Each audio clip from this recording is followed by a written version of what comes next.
Hello everybody. In today's video, I'm going to show you how to change the year on Google Earth. You can change the imagery year in Google Earth only where historical imagery is available. So firstly, open any of the web browser.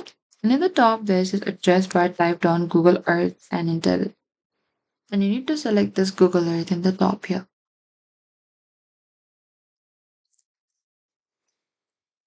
So from here, go to this Explore Earth in the top right.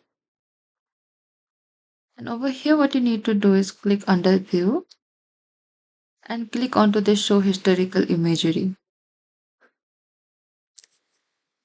So over here, you can find all of the dates here. A time slider will appear. What you can do is you can drag the slider to select a different year or the date. The available years depend on the location. And simply click on it. And that is it. That is how you can change the year on Google Earth. Thank you for watching this video. I hope this video was helpful.